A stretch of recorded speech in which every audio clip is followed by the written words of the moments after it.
Yon mga idol, isa na namang charging module. Naka QC 3.0 and power drive. Naka Type C.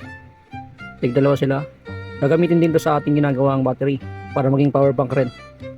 Ang kanyang input 12 volts to 24 volts. Output yan DC, PD and QC 3.0. Bubuksan ko rin to, tignan natin yung loob kung legit ba, kung okay yung mga parts sa loob. Okay. Yan. Ito lang ata bukasan yan.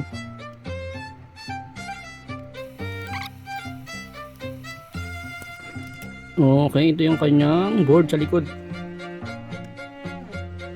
Natin. Ayun. Mukhang liit naman tong board na to. May mga IC. Ayan, napakadami ring pyesa. May coil na dalawa. Ayun. Pero check pa rin natin kung legit ba talaga na QC 3.0 and PD itong ating mga port dito. Okay. Kunin natin yung tester. Yan mga idol, may power na yung ating charging module. Meron tayong 13.3 volts. Ayun pa yung maganda dito sa charging module na to. Meron ng voltmeter. Hindi mo na kailangan ng separate voltmeter. Ngayon, i-test muna natin yung Type C. Kung legit ba na power drive. Salpak lang natin to. Hop, back. Tapos, muna tayo sa protocol.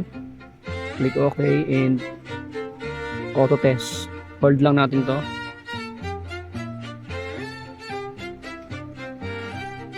Ayan.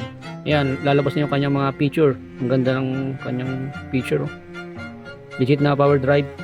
12 volts, 20 watts hanggang 22 watts. Naka-green lahat. QC 2.0 and QC 3.0. Ayan. Oh. PD 3.0.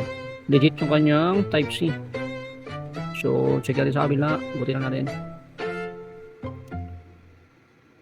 Ayan, automatic na to. Na-detect niya yung ayan, detected na agad. Okay, same lang. Ayan, oh. Yung protocol ng charging board na to, nakikita natin dahil dito sa charging tester na to. Ayan. USB naman, try natin. Unggutin lang ulit natin to. Okay. Sa USB, salpak natin tong USB. Okay. And sasalpak natin ito sa ating charging tester. Yun, automatic na. Lalabas yung kanyang protocol. Ayan, no? Sa USB, sakto. QC 3.0 yung nakalagay. Legit naman. Ibig sabihin, yung mga port na yan, kaya niyang ilabas tong mga voltage na to. 5 volts, 9 volts, 12 volts. Ayan. So, masasabi ko, legit tong board na to. Kita naman sa mga pyesa. Ang daming pyesa. May mga charging IC and dalawang coil. Alright. So, ayan yung kanyang case. So, yun lang mga idol. Salamat.